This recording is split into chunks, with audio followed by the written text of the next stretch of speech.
Olá, meu nome é Denis e hoje nós vamos falar sobre o uso contemporâneo do sistema enoquiano de magia. Então, se você quer saber um pouco mais sobre as formas em que esse sistema é utilizado hoje em dia, vem comigo nesse vídeo.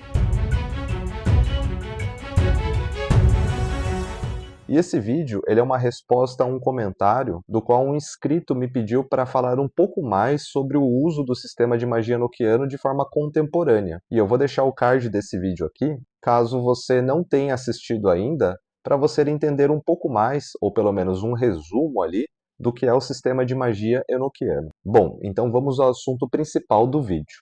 O uso contemporâneo do enoquiano, ou também conhecido como neo-enoquiano, esse termo neo ele vem do latim que significa novo, ele na verdade, o sistema do qual nós conhecemos hoje em dia, para quem é praticante, para quem é estudante desse sistema, ele já é um neo-enoquiano, ou enoquiano contemporâneo, porque ele parte de uma adaptação que foi feita pela ordem chamada Golden Dawn. E o sistema mais conhecido é o sistema da Grande Tabela, onde essa ordem ela fez algumas adaptações baseadas nos manuscritos do John Dee e do Edward Kelly, que foram os receptores desse sistema no século XVI.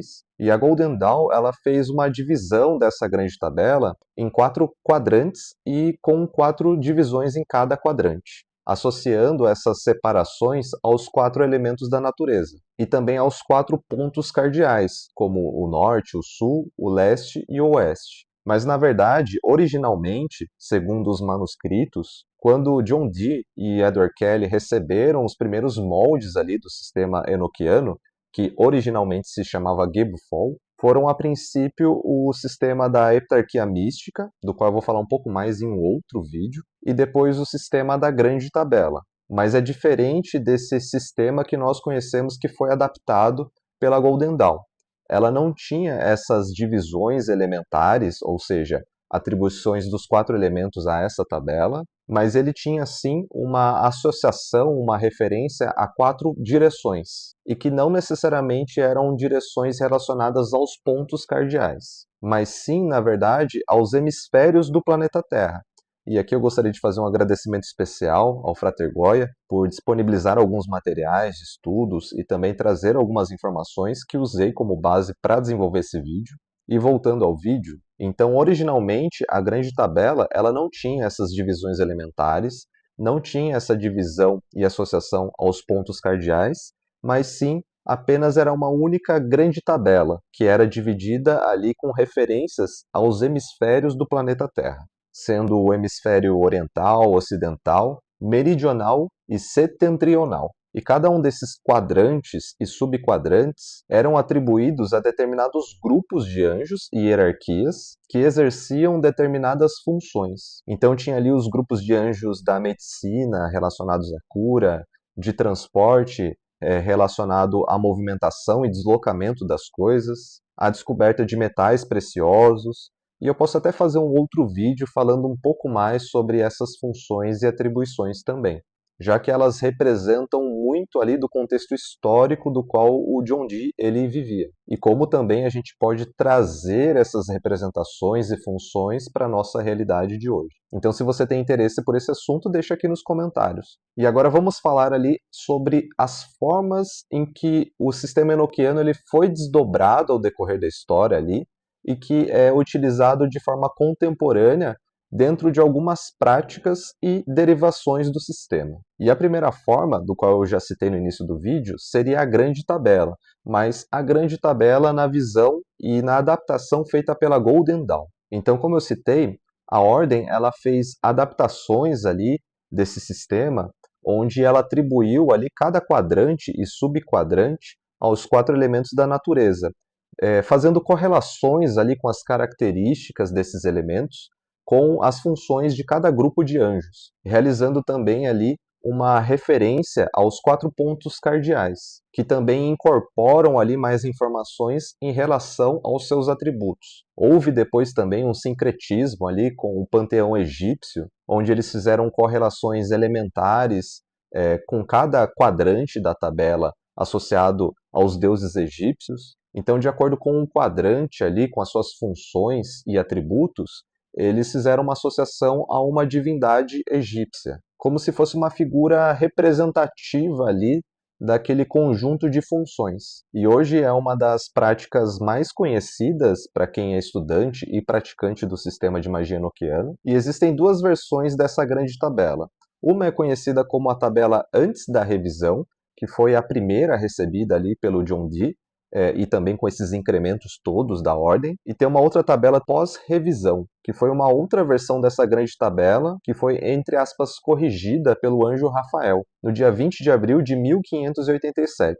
E ela tem pequenas alterações ali na ordem dos nomes dos anjos em si. E também a atribuição elementar dela é diferente da tabela antes da revisão. E daí tem toda uma linha de raciocínio desenvolvida para entender o porquê essa revisão foi feita. Mas isso também é um outro assunto mais elaborado, do qual teria que abordar em outro vídeo. Agora, uma outra forma ou sistema que foi desenvolvido a partir do neo-enoquiano são chamadas as pirâmides enoquianas, que também foi desenvolvido pela Golden Dawn, onde cada letra dessa tabela era associada a um signo, elemento e planeta da astrologia clássica, e que cada uma dessas pirâmides era associada a uma região geográfica no plano astral, atuando como se fossem portais que te levam a determinados locais nesses planos superiores. E existe, é claro, toda uma ritualística ali para você poder acessar essa região no plano astral, mas ela funciona como se fosse uma espécie de link. Sabe quando você clica num link ali dentro de um site e ele direciona para outro site, para outro local, para outro endereço? É mais ou menos essa linha de raciocínio. Ou até mesmo de uma forma um pouco mais ilustrativa, sabe aquele filme, aquela animação dos Monstros S.A., onde os personagens ali, os monstros, eles entravam nas portas e cada porta levava a um determinado local, uma região do planeta? As pirâmides enoquianas também funcionam mais ou menos dessa forma. Então, através dessas pirâmides, dessas letras, você consegue acessar ali determinados locais do planeta. E é claro, numa região astral e não região física material. E para quem já tem uma afinidade com o tarô, já deve ter percebido ali que essas correspondências das pirâmides, elas têm muita relação com o tarô como nós conhecemos. Então tem associação elementar, planetária, do signo. Então a partir desse sistema das pirâmides enoquianas também foi feita uma relação com o tarô, onde cada carta do tarô representava uma dessas regiões ou cada uma dessas letras. E especificamente o tarô de Thoth, ele é como se fosse uma, entre aspas, ilustração de cada um desses portais, onde através das atribuições elementares, astrológicas, ele consegue fazer uma representação gráfica do que você poderia encontrar nessas regiões astrais. E agora um outro sistema também elaborado pela Golden Dawn, na verdade mais especificamente por um dos seus fundadores, é o xadrez enoquiano, e que a princípio ele tinha uma finalidade lúdica e de entretenimento, mas também acabou sendo utilizado como uma espécie de oráculo, como uma espécie de ferramenta de divinação, e até mesmo sido utilizado como uma estrutura de um processo iniciático. E ele possui ali as semelhanças com o xadrez convencional que a gente conhece, com as peças como o rei, a rainha, os peões, mas ele tem ali algumas regras particulares que estão relacionadas a essas outras funções atribuídas a esse jogo. E assim como eles fizeram esse sincretismo do panteão egípcio com a grande tabela, eles fizeram também esse sincretismo e essa relação com esse jogo de xadrez enoquiano. Então a lógica de você utilizar ali um jogo, uma forma de entretenimento como uma ferramenta oracular ou de processo iniciático, não é muito diferente do tarô, que acaba sendo um jogo de baralho também que foi adaptado para ser utilizado dessa forma. Então, caso haja um estranhamento, fala, nossa, como um jogo de xadrez poderia ser adaptado dessa forma? Então, a gente tem que lembrar que o tarô também teve um processo muito parecido. E por falar em tarô, temos também o tarô enoquiano, que ele foi desenvolvido no ano de 2000 pelo casal Schuller, pela Beth e pelo Gerald, ou Gerald. E que o desenvolvimento desse tarô foi inspirado ali nos registros do John Dee durante o desenvolvimento e o recebimento ali desse sistema enoquiano. E ele tem algumas particularidades também, então ele possui 86 cartas, comparado ao tarô convencional que a gente conhece, que é composto por 78 cartas, tendo 30 arcanos maiores e 56 arcanos menores. E o objetivo desse tarô não era ser utilizado apenas como ferramenta oracular ou de divinação, mas principalmente como uma ferramenta ritualística para a utilização desse sistema. E agora uma outra forma também que foi adaptada a partir desse sistema é a caixa enoquiana, ou caixa de orações enoquiana. E essa caixa ela foi desenvolvida por um praticante do sistema de magia enoquiano, um brasileiro chamado Vladimir da Silva, no ano de 2012. E há também uma versão dessa caixa enoquiana que foi revelada ali, recebida por sonho, através de um outro praticante e professor, Robson Belli. E qual que é a ideia dessa caixa? O objetivo da caixa enoquiana é ser uma caixa de manifestação de pedidos ou de orações, onde há toda uma confecção específica, uma montagem específica para você produzir essa caixa, é claro, utilizando ali do sigilo OnDemf e do sigilo Agla, onde você pode imprimir ali naquela caixa, gravar ou colar de alguma forma, e depois há uma consagração dessa caixa e você pode escrever ali os seus pedidos num pedaço de papel, onde você pode escrever a sua oração ou pedido num pedaço de papel, colocar nessa caixa e realizar ali as devidas chamadas enoquianas. E ela vai atuar como se fosse uma caixa de correios, onde os anjos vêm ali para buscar o seu pedido e atender ele. E a grande diferença dessa caixa enoquiana, por ser uma forma de uso mais facilitada do sistema, é que você não direciona o seu pedido a um anjo em particular. Então você coloca ali o seu pedido naquela caixa de mensagens ali, e qualquer anjo que tiver disponível, ele vem, recebe e atende o seu pedido ou não. E isso, para quem é praticante do sistema, não somente enoquiano, mas outros sistemas de magia também, sabe que isso reduz a eficácia ali para que os pedidos sejam realizados ou atendidos, principalmente quando são pedidos muito mais específicos. E eu vou mostrar para vocês a minha caixa enoquiana, que eu mesmo confeccionei. Então eu comprei uma caixa ali de madeira e eu pintei ela, colei os selos da forma como é orientado, e aqui eu escrevo os pedidos e coloco aqui dentro e depois realizo as chamadas. Então, para pedidos mais pragmáticos, ela funciona muito bem. Mas para pedidos mais específicos ou mais elaborados, aí já é recomendado utilizar e fazer uma ritualística um pouco mais elaborada e mais específica, direcionando para um anjo e para uma função específica de anjos. E uma outra adaptação e forma de utilizar o sistema é conhecido como a taumaturgia enoquiana. E o termo taumaturgia, originalmente, ele se refere à arte ou à capacidade de você produzir milagres. Mas nesse contexto em específico, ele se refere a muito mais a uma forma pragmática de você utilizar o enoquiano para questões do dia a dia.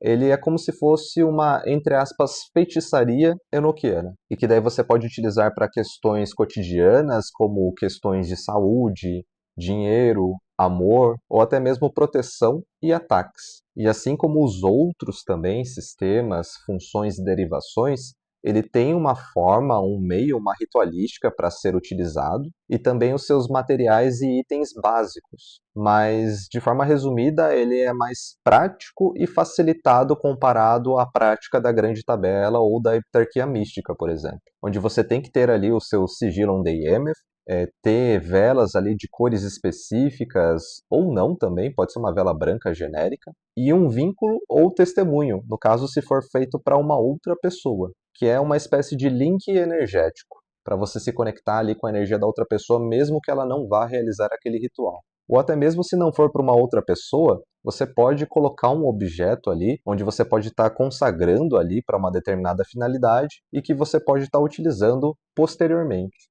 E além desses itens, você também vai utilizar ali combinações específicas de chamadas enoquianas para diversas finalidades. Tudo isso de acordo com o seu intento e objetivo. E eu citei ele agora há pouco, mas vou citar novamente porque ele tem um curso sobre taumaturgia enoquiana, que é o Robson Belli. Inclusive, eu recomendo também o livro dele que fala sobre esse assunto, onde ele tem todas as chamadas ali, as combinações de chamadas que ele recebeu também dos anjos, para essas diversas finalidades que a gente pode utilizar ali no nosso cotidiano. E também tem o passo a passo de como você pode estar realizando essa ritualística. E agora uma outra utilização desse sistema, de uma forma mais elaborada e complexa e também mais iniciática, é o ritual do Apocalipse. E esse já é um ritual mais complexo, mais elaborado, que ele exige um bom preparo físico, psicológico e espiritual do praticante para que ele possa realizá-lo. E esse ritual ele tem como objetivo alcançar uma revelação divina, ou uma transcendência, uma iluminação, já que o termo apocalipse, para quem não sabe, é um termo que vem do grego, que significa revelação. Por isso, esse ritual ele tem como objetivo você realizar um processo de elevação espiritual, de realizar uma compreensão muito mais profunda sobre você como indivíduo, dentro desse mecanismo todo que é o cosmos, para você entender ali qual que é a sua função nisso tudo. Muito parecido com o que alguns podem chamar de função ou missão divina ou coisas desse gênero. Mas ao realizar esse ritual, você vai estar se alinhando ali com a sua essência mais profunda e pura do seu ser. E esse seria o estado mais elevado que um ser humano poderia alcançar encarnado. E esse ritual, além de ser mais complexo, elaborado e demandar um preparo, ele também tem um período de realização muito maior, tendo a duração de 144 dias. E para quem tem afinidade aí com assuntos relacionados aos processos iniciáticos, com magia, com ocultismo, ele seria parecido com o ritual de Abramelin, que é um ritual ali também desse mesmo calibre para você poder alcançar a conversação e contato com o seu anjo guardião, ou com o seu SAG. Em outro paralelo também com Telema, seria o Liber Samic, que é uma versão telemita desse ritual, para você alcançar e realizar conversação também com o seu sagrado anjo guardião. Então ele já não é um ritual ali recomendado para quem está iniciando aí suas práticas e estudos nesse sistema. E agora uma outra forma também de utilizar o Enochiano, presente em todas as outras tradições, são os famosos banimentos. Então, o que são esses banimentos? Caso alguém não saiba. Eles são rituais ou técnicas para que você possa remover ou limpar energias indesejadas, nocivas, ou até mesmo espíritos mal intencionados, ou os famosos obsessores ou quiumbas. E esse banimento ou limpeza, ele pode ser realizado tanto em uma pessoa quanto em um local ou ambiente. E é parecido com aquela ideia de desobsessão do kardecismo ou do trabalho de transporte da Umbanda. Em outras tradições, existem milhares de técnicas de banimento. Mas no Enochiano, originalmente, não havia um banimento formal no sistema. Na época do John Dee, ele apenas realizava ali orações com uma certa intensidade, frequência e repetição, para que ele pudesse se purificar ali antes de realizar os rituais e a contratação dos anjos enoquianos. O que não deixa de ser um banimento, tecnicamente também. Mas depois de um tempo, com essas adaptações e derivações do sistema, foram surgindo ali técnicas reveladas pelos próprios anjos enoquianos para essa finalidade, para quem é praticante do sistema. E uma delas é o banimento do anjo Alighieri, que foi uma técnica de banimento recebido pelo Frater Goya, que eu citei aqui no vídeo, e também tem uma outra técnica recebida pelo Robson Belli, que é o Iadá, e que tem como pontos em comum ali que elas utilizam ali recitações na língua, no idioma enoquiano, para que possa realizar esse banimento ali e fazer essa purificação tanto do praticante quanto do ambiente,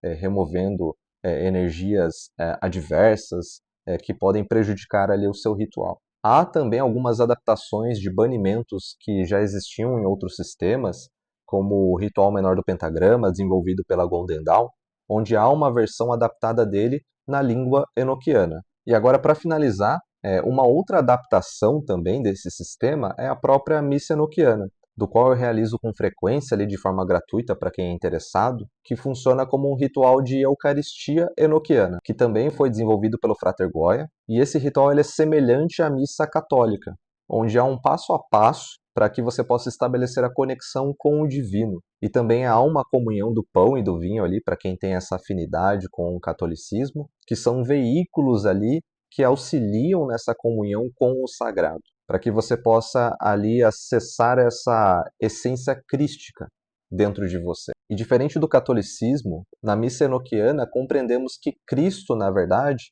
é um estado de consciência e que todos nós temos a capacidade de desenvolver e acessar esse estado de consciência em maior ou menor grau. Mas a ritualística em si, ela tem como objetivo justamente você entrar em comunhão com esse sagrado interno e também com o sagrado externo, independente de religião, crença ou dogma, que para mim acaba sendo também um espaço de acolhimento, para quem não se sente alocado ou pertencente às tradições religiosas convencionais e que também não querem deixar de exercer a sua própria fé. E aí, o que você achou dessas formas e adaptações do sistema enoquiano? Você conhecia alguma delas? Deixa aqui nos comentários se você já conhece alguma delas. E gostaria de agradecer também ao Frater Goya, Robson Belli, e gostaria de fazer uma pequena sugestão também. Além das referências de nomes que eu citei aqui, que são grandes referências no enoquiano, tem um portal também ocultista, que ele tem diversos materiais, caso você queira ler e entender um pouco mais sobre enoquiano, que é o mortesubita.net, que é o site também que eu utilizei como base, como fonte, para trazer aqui algumas dessas formas e adaptações que eu trouxe para vocês. Então, se você gostou desse vídeo, deixe seu like, se inscreva nesse canal e compartilhe com seus amigos que se interessam aí pelos anjos, por magia ou até mesmo pelo enoquiano em específico. Um abraço e até a próxima.